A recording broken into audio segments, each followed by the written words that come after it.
Currently Indian air force के जो दो मेन इंपॉर्टेंट प्रोजेक्ट्स हैं वो हैं MRFA और तेजस मार्क 1A, और इन दोनों ही प्रोजेक्ट्स को लेकर IF के लिए ये साल कुछ खास नहीं रहा। इनफैक्ट निराशा ही देखने को मिली है।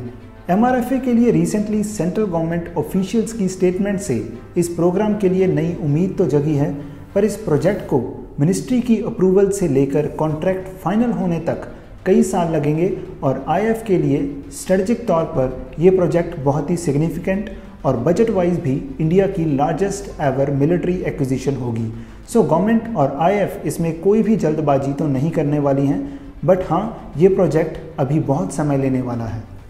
बट MRFA के बाद अगर हम तेजस प्रोजेक्ट की बात करें तो जैसे हमें पता है कि LCA मार्क 1A की डिलीवरीज मार्च 2025 तक डिले हो चुकी हैं, जो IF के लिए एक मेजर सेटबैक है। और डिलीवरी डिलेस का जो मेन कारण है वो है एयरक्राफ्ट के इंजन्स की डिलीवरी में डिले।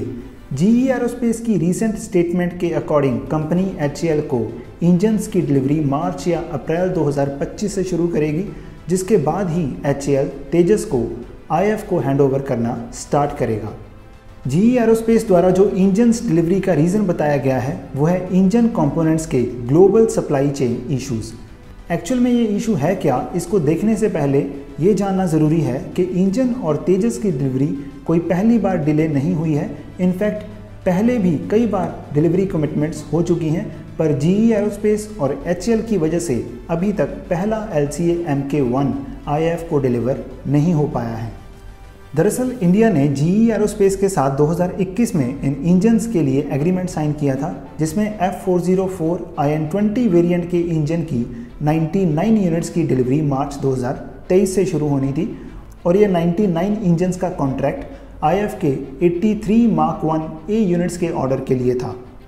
दूसरी ओर HAL की कमिटमेंट्स के अकॉर्डिंग तेजस Mk1A की पहली यूनिट की डिलीवरी IF को इस साल मार्च में होनी थी।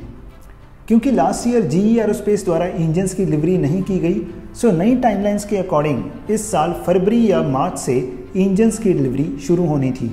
मार्च में तेजस Mk1A की पहली यूनिट के प्री डिलीवरी ट्रायल्स हुए थे, पर उसमें नए इंजन की जगह रिजर्व्ड इंजन या यूज्ड इंजन यूज़ किया गया था। उस टाइम HAL द्वारा जुलाई अगस्त की टाइमलाइन दी गई थी, बट उस टाइम भी LCA की डिलीवरी नहीं हो पाई। इससे ये तो साफ है कि इंजन्स के अलावा HAL की तरफ से भी कुछ इश्यूज़ हैं, जिसकी वजह से डिलीवरीज डिले हुई हैं। क्योंकि अगर कुछ और इश्यूज़ ना होते तो HAL IF को रिजर्व्ड इंजन के साथ भी तेजस डिलीवर कर सकती थी।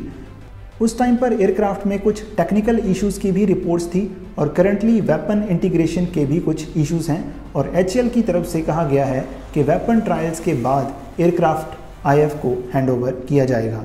बट यस, इंजन का इशू मेजर इशू है, क्योंकि हर एयरक्राफ्ट को यूज्ड इंजन के साथ डिलीवर करना उसकी कोई सेंस नहीं बनती, और इंजन इशू के कारण ही HAL की तरफ से जो इश्यूज़ हैं वो इतने हाईलाइट नहीं हुए हैं।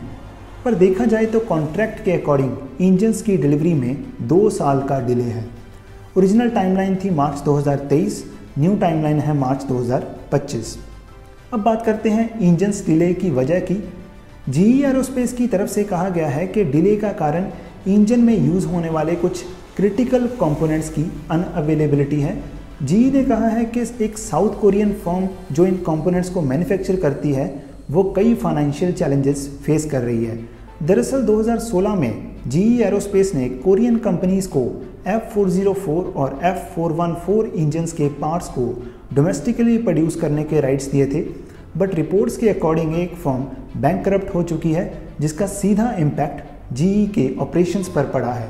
F404 इंजन का variant F404 GE102 South Korea के fighter jet T-50 Golden Eagle को पावर देता है।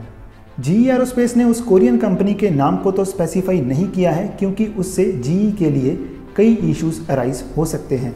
पर हाँ, इंजन्स डिलीवरी डिले से इंडिया के क्रूशियल LCA प्रोजेक्ट की टाइमलाइंस पर सीधा असर पड़ेगा।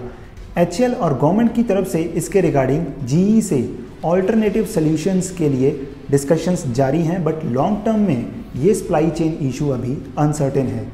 बट इससे IF के 83 और 97 टोटल 180 मार्क 1A फाइटर्स की फुल इंडक्शन डिले हो सकती है।